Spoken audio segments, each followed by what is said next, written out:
I just got absolutely soaked trying to get to the shop to get some drinks in because of this big recording sesh today. So I had to get changed, but that's fine. You were bored of watching me in a green hoodie with a white top.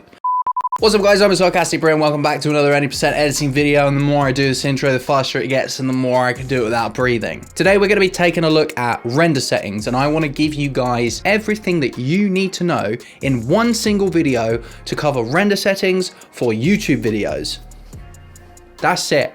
You are going to need no other video. I'm going to talk to you about a few different options that you need to care about, and we're going to ignore the ones that you don't need to care about. I'm not going to tell you all about the history of the H.264 codec and how it's MPEG-4, but it's more than MPEG-4 and it's better. I'm not going to tell you about it. I'm just going to say, here is the buttons that you need to push, and here's a little bit of information as to why. We're going to cover 1080p, 1440p, and 4K. Simple as that. It's what we're going to do. So if you don't know how to render on Premiere Pro, you edit your video up and then you go to the beginning and you press I, and then you go to the end and you press O. Once you're completely happy with that, you just press Control M, and what it's going to do is it's going to bring up the export settings. That's Control M, or you can go to File, Export.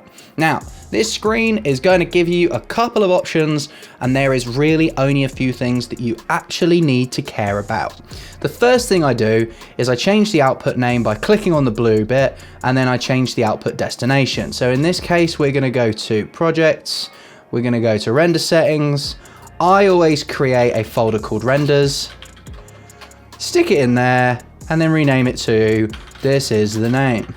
As you can tell, I'm not too worried about spelling. Make sure that export video and export audio are ticked. They are ticked by default, however, you might accidentally misfire. And format and preset are going to be the two next places that you're going to take your eyes. Now, if you click the format drop down, it's going to give you a few different options. Not all of these are going to be what you want. Now, there's a few occasions where I've rendered things out for podcasts and I've had to click MP3. There's been a few occasions where I've done things in QuickTime, but 99.9% of the time we use H.264. Now, if you click H.264, what that'll do is that will give you preset, match source, high bitrate tends to be the default option. I will always ignore that. Always, always, always. And the reason I do that is because I always choose one of the preset options for YouTube. Now, I know what you might be thinking. Hey, these preset options aren't actually what I want. Well, do you know what? We're going to click the preset options and then we're going to modify a few settings. And that's what we're going to do. So we're going to click on the 1080p.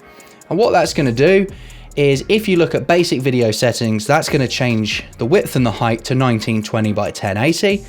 And then as you look through some of the other options, it's going to preset and pre-fill all of this stuff. Fun fact, you can actually make this window bigger by dragging the corner. Now, when you set it to this preset 1920 by 1080 and you have a look through, your encoding setting is going to be software encoding.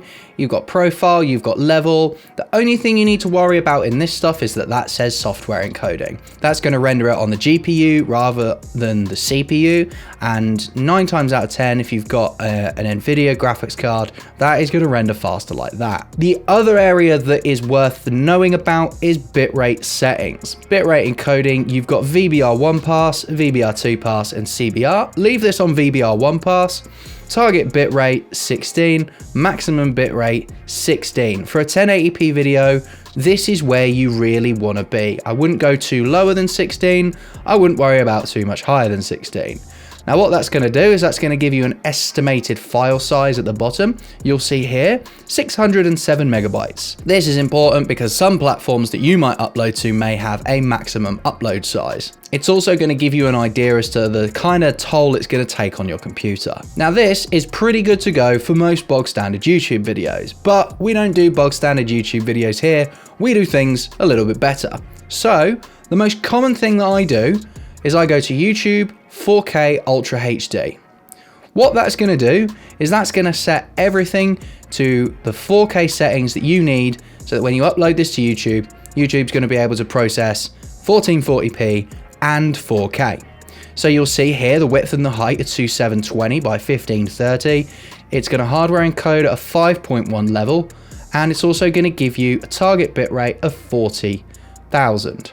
You will also notice that the estimated file size has more than doubled to 1501. Now keep in mind, this is a very short clip. If you're working on something that's 40 minutes to 2 hours long, that's going to be 20 to 50 gig. Now I know what you're thinking. I said that we were going to do 1080, 1440 and 4K, and I've gone straight from 1080 to 4K. So how do we get the 1440p option? Well, that is actually the easiest thing in the world. So what you want to do, once you've selected YouTube 4K Ultra HD, come down to height, change that to 1440 and press enter.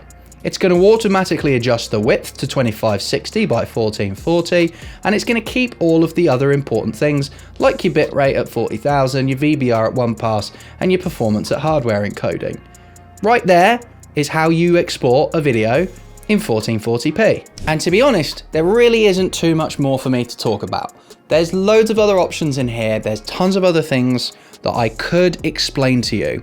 But the difference between stuff that's nice to know and the stuff that you actually need to know to render out high quality YouTube videos, it's just, there's tons. It's so unnecessary to dig too deep into all of this stuff. Unless you're doing some real serious shit, your client should request certain formats and certain things.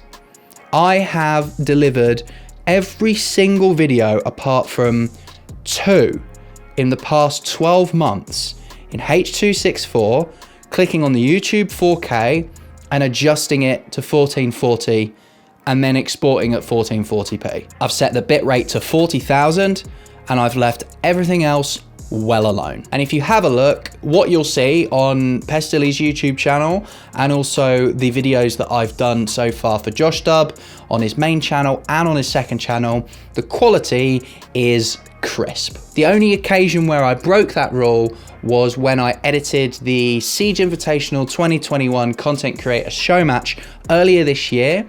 I exported a 1440p H.264 version and I exported 2 other versions for them so that they could plug it into their production software and run it through that. And you might be sitting there right now thinking, hey Britt, that was well simple. Surely rendering is more complicated than that. It's really not. It's not. Don't make it complicated. Why? It doesn't need to be complicated. Seriously, you can just click the presets and just kick it out the door. If you're editing for things slightly differently like TikTok, have a look at my TikTok video. That's going to tell you about render settings specific for TikTok. But again, with that, so long as you've got the portrait rendering out in 1080 by 1920, you can set the bitrate to 40K and just try and render out at a higher bitrate. Once you've rendered something before you commit it to the client or you upload it to YouTube or Twitter or Instagram or TikTok or whatever it is you're making, just watch it back on your machine. And if it's a TikTok, send it to your phone and watch it back on your phone. Just double check the work before you send it. I've sent stuff off before and it's not been quite right. Sometimes things can actually break when they render. They're perfect on the timeline, but when you render them, something can go wrong, and it's normally around the times where you add in extra effects, transitions, and things like that. There's actually a video on Pestilly's YouTube channel where one of my transitions broke and it came up with a big Premiere Pro error message saying transition failed, requires more graphics processing power or something. And you'll know which one it is because every single comment on that video is a copy pasta of that message. Anyway, that's it for this Any Percent editing video. I hope you guys feel a little bit more enlightened and confident with your rendering. Do not complicate things. Press I, press O, press Control M, change your preset, make sure you're doing it at the quality that you guys want and render it out. It's as simple as that. Seriously. If this guide has been helpful to you in any way, shape or form, or you know someone that you think it's going to be helpful for, remember to hit the like button and share it with that person. If your editor is asking you questions about render settings, send them this. My personal recommendation, 1440p. If it's a video like this and it's a face and it's a vlog, or if it's a travel video, 4K. There you go. Those are those questions answered. If there's anything specific you guys want to see me do a video for, just leave it in the comment section below. Remember to hit the like button, subscribe for future content. I'm going to go and record a ton more videos, so you're going to see this hoodie in the next one. Take care of yourselves. Peace.